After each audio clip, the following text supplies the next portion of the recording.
Hello, fellow Space Marines and Space Ninjas.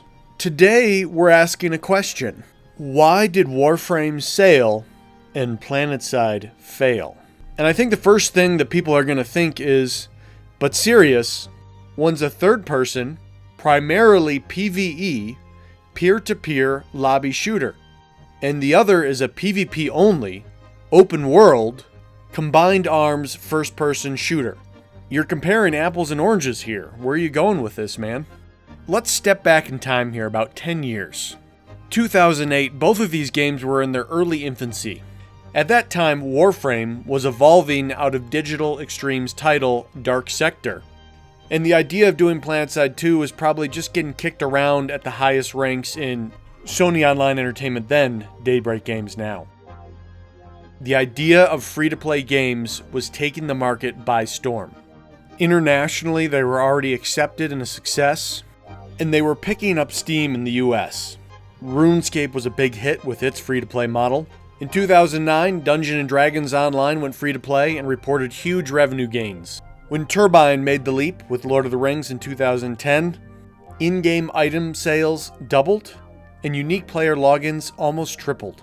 Age of Conan reported similar positive results, and then stepping out of the MMORPG realm into the MOBA realm, League of Legends, released in 2009, was blowing the lid off of the free-to-play market by 2010. The results of free-to-play were so fantastic that journalists and bloggers were even predicting the AAA titles, such as Call of Duty or Battlefield, and even World of Warcraft, would very soon be dropping their upfront price tag and any sort of monthly subscription service. Now, time passing has proved them wrong. The biggest titles still have an upfront price tag, and World of Warcraft is still going strong with a monthly subscription. But let's step back to Warframe and Planetside ramping up to their release in 2012. These were the two big RPG/shooter titles that were trying to capitalize on this very hot free-to-play market. And while Digital Extremes and Sony Online Entertainment at the time certainly weren't on the same level or playing field of the EAs or the Activisions, they were still pretty big players with some successful titles under their belts. And in a world where hundreds of tiny companies were trying to fight for the scraps of the free-to-play market, these two companies had the ability to bring the resources to bear to make a very complete, fully realized free-to-play title. So even though their approach and genre were a little bit different, Warframe and Planetside 2 entered the scene as, and still are to this day, direct competitors in the free-to-play market. Warframe released to lukewarm reviews with a Metacritic score of 68. Planetside came to the market with rave reviews, winning the Game of the Year award in multiple publications, and scoring lots of 9 out of 10s. 5 years later, Warframe sits in the 4th spot on Steam's top played games chart, and as I'm making this, is in the top 5 viewed games on Twitch. Planetside is sunk to the 135th spot on Steam Chart's top games, and currently has 36 viewers on Twitch, and that includes me. What was the difference? First, I want to cover the items that are outside of the production's control. That is how difficult it is to make a go of it in a certain genre of game. And sure, before development kicks off, a developer can decide what type of game they make. But we want companies to feel like they can go after a wide variety of titles and genres, even if that sphere of gaming is a little more difficult to be successful in, because otherwise we'd all be stuck playing Angry Birds. So we are going to operate on the assumption that it's possible to be successful in every genre, but we'll acknowledge those items that are outside of the production's control that can make it easier or more difficult for a game to succeed. And in the second half, we're going to discuss items that are within the production company's control. And this is a much longer list of things that decide whether a game sails or fails. So starting with the items that are outside of the production company's control. It's easier to make a free-to-play, player versus environment game than player versus player game, especially in the shooter genre. Free-to-play games depend on selling stuff. Yeah, duh, thanks Captain Obvious. But let's dive into what they sell. Yes, they all sell cosmetics. But on top of that, most of these games sell power.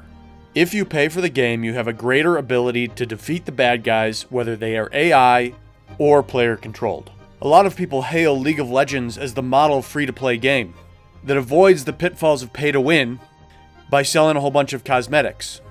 But in reality, to be competitive, you have to have loadouts of mark seals and glyphs for multiple different styles of play.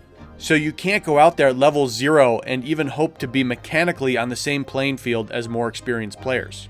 But you can buy that power through boosts. And League of Legends hides its pay-to-winness well by having a ranking system. If you do not have as many glyphs, marks, and seals, you will inevitably not be able to climb up the elo ladder as quickly, and you will continue to fight either less skilled or less geared players, until you can get your own character geared up. Now, Planetside doesn't have this luxury. It's an open world game. It has to ensure that from the moment a new player walks into the game, they can face a 5-year veteran and be competitive. And they do a terrific job of maintaining this rule. The weapons you start with are still the best weapons in the game. But doing a great job has no meaning. The only thing that matters is player perception. And when new players go out there and get their shit kicked in, and see some super shiny, flashy MLG player on their death screen, the first thing they're going to say is, that weapon's OP. And the game is unfairly pay to win. Warframe doesn't suffer from this symptom. When you're a new player in a dungeon and some super flashy shiny guy shows up in it, whether he paid for that stuff or not, it doesn't matter. It's all about the perception. The feeling is not, oh, that sucks, he's going to own me. It's, oh sweet, this badass is on my side. And with something like League of Legends, they separate you from those players through the ranking system. Yes, I realize there are smurfs, but they climb out of the way pretty quick. And while there are a few tweaks that developers could make to try to keep the experienced players playing against other experienced players, in an open world system, it is mostly out of their control. And Planetside will continue to get huge turnover from players that check it out, but succumb to this unfounded perception that somehow everyone else has better gear than them. Now, being in a tiny niche genre is not all bad. Planetside 2 is already 5 years old and still going strong because there are literally no other modern, combined arms, open world, MMO, FPS games. The only thing that comes close is World War II Online, but it is not as fully featured and is really showing its age. Okay, those are the issues where production companies just have to acknowledge them, move on, and overcome them because they don't have control. Now let's talk about the other 95% of the equation, what they do have control over. Let's start with marketing. Planetside 2 went big and they popped for a launch trailer from Blur Studios. Most of the wildly high quality, epic live action footage you see, Blur probably had a hand in it, participating in Spider-Man, Thor, Deadpool, rendering cutscenes for Fox Football, and being tapped by EA and Activision for a lot of their AAA titles. And no doubt, it is a truly badass launch trailer. Here's the thing. Trailers like this are really expensive, and it's going to take a huge bite out of your production budget. And there's a couple problems with a game like Planetside 2 getting one of these. So they pop for this big budget production, but can you ever remember seeing it run during a football game or during primetime television? No, that's because it didn't. All of their marketing funds went to making this epic trailer, and they didn't have the money for wide distribution of it. It makes a lot of sense having one of these epic launch trailers for a game like Destiny 2, because Activision has the financial strength that it can go run these things during football games, and during that popular late-night talk show and primetime television. It's going to get in front of a huge audience. The Planetside 2 trailer, it'll be on YouTube, they'll play it on a few gaming conventions, but all those people are kind of already looking for the game, and you don't need to spend this kind of money to wow those sort of players. And the second part is, these epic live-action launch trailers make a lot of sense for a game that costs $60. People are going to see it, get goosebumps, and be like, I gotta have that game. So they go drop $60 just to check the game out. Now, they may find the game is shallow and boring and set it down after 2 hours and never play it again. But that doesn't matter. The trailer did its job and they got a sale from it. Now, what happens with Planetside 2? They're like, oh sweet, I gotta download and install it. But the game's free to play. The player goes, plays it for 2 hours, and finds out that they don't get it and they don't like it. They got pulled to the game, but they never had to commit, so they walk away without spending a dime. The trailer wasn't able to force a sale. It has all the markings of a company that wants to go and rub shoulders with those big AAA titles made by the EAs and the Activisions. But it doesn't actually have the financial strength to follow through on a marketing plan that could actually make spending this kind of money effective. Now let's go take a look at Warframe in contrast. All it is in-game footage of the first quest, your training mission, with some slight modification near the end. They literally took work they had to do anyways for the gameplay and turned it into a trailer. The effective cost of this trailer was probably 0.01% of what the Planetside 2 trailer cost. Both of these games had similar numbers during launch, but Warframe achieved it with a significantly smaller budget. That meant that going forward, they could work on making a great game rather than trying to find every little way to make up for its huge budget. Whereas Planetside had to spend all of its resources trying to find more ways to make money to make up for its development. Now, talking trailers segues into lore. Warframe's trailer is all about lore. It sets you up for the action, what you are, who the bad guys are, gives you a taste for the aesthetics of this universe. And every new major patch comes with more lore. The story progresses, it draws you deeper and deeper into this immersive world. I don't know who's doing the writing for Warframe. It may just be a team effort between the creative director, the animators, and the developers. But they have created a truly deep, layered story. A far better story than many celebrity writers could come up with. Now let's jump over to what Planetside did. Planetside hired a celebrity, a guy by the name of Marv Wolfman. He has a long career working for DC and then swapping over working for Marvel and then swapping back and working for DC again. He is the creator of Blade, originally a comic book series, later turned into a film with Wesley Snipes. And you guys can probably tell where I'm going with this. He got started fleshing out a backstory for Planetside and why we were fighting on Araxis, and all of a sudden, it just ended. John Smedley, the CEO of the company when Planetside was being developed, had grand ambitions for the lore of Planetside, but when they started looking at very real budget numbers, someone realized they couldn't afford Marv Wolfman, and so he was cut out of the process along with all further lore development. Lore is non-existent in Planetside other than what the community has created. And while Warframe becomes a more complete, immersive world with every patch that is released, Planetside languishes with no sense of development or movement in the story. Okay, moving on. Let's talk about the new player experience. Yet another thing Warframe absolutely nails and Planetside completely fails on. The lore is perfectly married to teaching the player about the game. And by the time you have control of your Warframe, you know who the bad guys are, who the good guys are, and it perfectly segues into teaching you the controls. The game's training doesn't force itself upon you. You just go through a regular mission. You start killing bad guys, you start getting tons of loot, and every now and then there's a convenient little line of text that'll explain something new that you come across. In this manner, you end up playing through a tutorial without ever feeling like you're playing a tutorial. You are immediately engaged into the action, into the story, and you don't feel like a baby that's having their hand held. And by the time you complete the first quest, which is really you doing the tutorial, you feel like you've progressed. As a new player, you don't know that being at Master Rank 1 is still a complete noob. Your Warframe is already up over rank 15, your weapons are up over rank 20, and you've already got 100k credits to your name, which feels like a lot. Planetside 2's new player experience commits the ultimate sin. It's bland, it's boring, and you don't progress. It gives you a generic rundown of controls that anyone that's ever played a shooter already knows, and you end up shooting at a bunch of stationary targets. And by the end of it, you've gained 0 experience and 0 currency. You walk out of it feeling like you've already wasted 10 minutes. Okay, let's jump on to community management. The academic model for producing a game goes like this. On the front end, you'd have what they consider the investors, the people that supply the initial capital. Then there's the production company in the middle that makes the game, and then at the bottom there are the players that consume the game. But that model is inaccurate. The investors in the game are the players. The people providing the initial capital are more like a loan officer. they can't provide the level of investment required to make a game successful. They effectively put down a down payment and expect a return on their money. The players investing in the game are really going to determine if that game ever gets the resources to realize its full potential.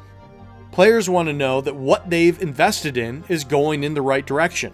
They need to be able to communicate with the game's management and be assured that their continued investment in this game will net positive results in the future. And this is where the community management steps in. And I've seen community management go down in two different ways. It either acts as a conduit or a shield to the production management of the game. Now, Warframe has the former, a community management team that acts as a conduit. They will certainly take point and be the face behind the camera and communicate directly to the community. But they go much farther than that. They gather the questions from the community, they gather the discussion from the community, and they bring it together in the format where all that information gets placed right in front of the creative director, the design director, the art director, the studio manager, and they really try to have a two-way dialogue with the community. In this manner, they give their investors, the players, the confidence to continue investing in the game, to continue spending on the game. When there's problems, sometimes all they can do is acknowledge them, but that's usually enough for the players just to know they've been heard. And when the community brings up viable suggestions that they can implement, they move forward with those. And this isn't something that happens once in a blue moon, this is a monthly occurrence. They stay on top of it. And that's not all they do. Sometimes they do very generic gameplay streams that don't deliver that real communication that people are looking for. But what they establish with these streams is credibility. You can tell this isn't just a job. They are passionate, knowledgeable, and skilled gamers. And it keeps their YouTube and Twitch channels flush with content. Now let's jump over to Planetside. Now in the early days, Planetside's community management started strong, but in 2014 it hit a wall. It seemed like all of a sudden no one knew whose job it was to handle this extremely critical aspect of a game's production. Their Twitch channel went 2.5 years with zero content. Sure, there was a stream in the middle of that, but no one thought to do the most basic fundamental thing and hit the save highlight button. The YouTube channel has one bland advertisement for an expansion that came out a year ago. Surrounded by mostly nothingness up until very recently, the official Planetside YouTube channel has been so neglected that you don't see it when you search for Planetside 2. You have to scroll almost to the bottom of the page. Warframes, on the other hand, is the first thing that pops up. The end result is that the investors, the players, don't feel like there is a two-way channel for communication. The game has had a couple producers over the last few years, and when they pop in to do an AMA on the Reddit, they answer the questions they want. Usually fluff questions are ones pertinent to a patch they're working on, but the hard questions, the really difficult ones that need to be answered by the people at the top, get ignored and get shuffled on for either the community manager or someone lower on the totem pole to deal with. And a new community manager was brought in. The problem is there's no credibility. We don't know who this person is. Have they played Planetside for the past 5 years? Do they know what the player base has been through? Do they know what the player base wants? Are they a gamer? Are they a talented gamer? Are they a passionate gamer? There's no streams. There's no history of this person in the community. There's nothing for the investors, the players, to put their faith in. It just feels like the developers hired another shield to keep the player base off their backs. And until there is a solid conduit to the management of the game, a lot of players are going to be pretty hesitant to open up their wallets and really invest in the game. Okay folks, I'm going to stop there. I was going to touch on player housing, that's the ships in Warframe. I was going to touch on guild halls, that's the dojos in Warframe.